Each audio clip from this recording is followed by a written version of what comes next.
Arthur was a man of silences and routines. His life was a tapestry woven with the threads of predictability, from the smell of brewed coffee in the morning to the soft click of the door at the library where he worked. Each day was an echo of the last. But at night, when the world fell quiet, Arthur's tapestry would unravel. At night, he dreamed. It was always the same dream. He stood before a decrepit Victorian house, a skeleton of wood and glass under a perpetual twilight sky. The paint peeled like diseased skin, and a crooked porch grinned a toothless smile. The front door, a faded red, was always ajar, a silent invitation to the rot within. And in one of the upstairs windows, a silhouette watched him.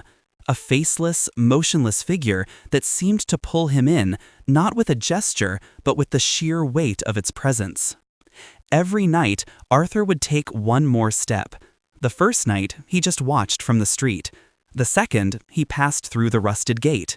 Night after night, he drew closer, the dead lawn crunching under his bare feet, the smell of mildew and wet earth filling his dream lungs.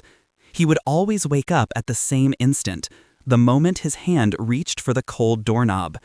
A cold sweat would drench his brow, his heart hammering against his ribs like a desperate prisoner. The line between dream and reality began to blur subtly. It started with a smell. One morning, upon waking, the air in his sterile, modern apartment was thick with the same musty odor from the dream house. He checked for leaks, for mold in the walls, but found nothing. The scent was gone by midday, as mysteriously as it had arrived. A week later, he found a brass key on his nightstand. It was heavy, ornate, and cold to the touch. It belonged to no lock in his apartment, but he recognized it instantly. It was the key that, in his dream the night before, he had seen hanging from a nail beside the red door. Panic began to set in, a cold vine wrapping around his heart.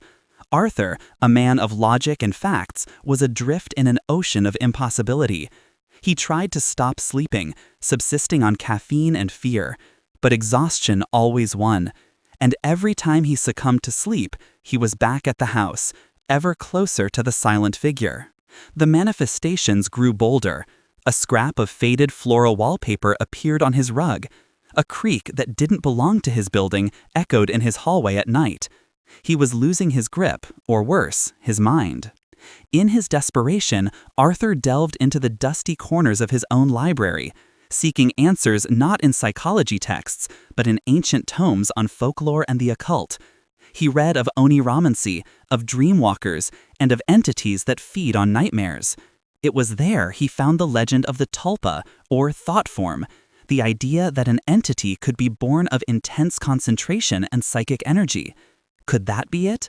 Was he somehow manifesting his own nightmare into reality? This idea, though terrifying, brought a sliver of hope. If he had created it, perhaps he could uncreate it. Fear gave way to a grim determination. He couldn't run anymore. He had to go into the house. He had to confront the faceless figure.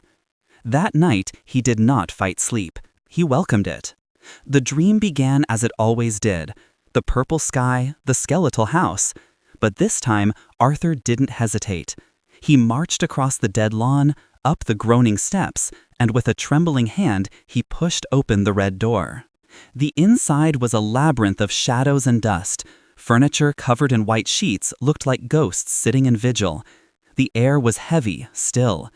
He ascended the main staircase, each step moaning in protest. He knew where to go. To the room at the end of the hall, where the figure always watched. The door to the room was closed. He could feel the presence on the other side, an ancient, patient stillness. With his heart in his throat, he turned the knob and stepped inside. The room was mostly empty, save for a single rocking chair with its back to the door.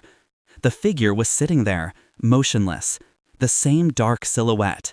Slowly, Arthur approached. "Who are you?" he whispered, his voice a fragile sound in the thick silence. "What do you want from me?" The figure didn't answer. With fear being overcome by the need to know, Arthur reached out, touched the figure's shoulder, and slowly turned it around in the chair. Arthur's scream was swallowed by the dust. The face that stared back at him was not featureless. It was his own face, but aged, desiccated like an ancient scroll. The skin was pulled taut over bone. The eyes were empty pits of despair. It was a corpse, and it was wearing his clothes. Horror paralyzed Arthur, but then the withered figure raised a trembling finger and pointed, not at him, but past him, back through the doorway he'd entered. Arthur turned, and reality shattered into a million pieces. He wasn't looking out into a dusty hallway. He was looking into his own bedroom, his waking world bedroom. He could see his books, his lamp, the window with the city view. And in the bed, under the blue duvet, was himself, sleeping. A cold, devastating understanding washed over him. He wasn't Arthur dreaming of a house. The house was his apartment, warped by the perception of a dream. Things weren't leaking from the dream into reality. It was the other way around. He was the dream. He was the nightmare. He wasn't the lonely librarian having a recurring nightmare. He was the nightmare that was dreaming of being a lonely librarian. A tulpa, a thought form, born from the quiet loneliness and desperation of the man in the bed, who wished for a different life and had inadvertently given birth to a shadow that now wanted to live for itself.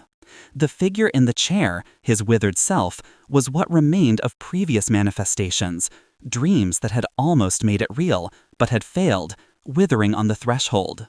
He looked down at his hands. They seemed more solid, more real than ever before. The smell of mildew was the smell of the place he came from. The key was the key to the door between worlds. He was almost complete, almost real. All he needed to do was take his creator's place. Existence was a chair, and there was only room for one. He stepped across the threshold, out of the dream, and into his own bedroom. He stood beside the bed, watching the peaceful face of the sleeping Arthur, the man who unknowingly created him. There was a choice: to retreat, to dissolve back into the nothingness of the sleeping mind, or to step forward and live. The hunger to be, to feel the sun, to drink coffee, to simply exist was an overwhelming force. He leaned over the sleeping form.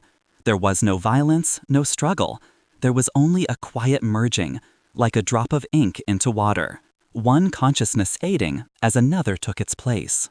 The next morning, Arthur woke up feeling wonderful, rejuvenated. The air in his apartment was crisp and clean. He rose, stretched, feeling the solidity of his muscles, the blood pulsing in his veins. It was all so vivid. He walked to the bathroom mirror to splash water on his face. For a fleeting instant, just the blink of an eye, the face staring back at him wasn't his. It was the face of a withered corpse with empty, hungry eyes. And then he blinked, and it was just Arthur again, smiling. The nightmare wasn't over. It had just begun. This story was a presentation from Shadow Tales.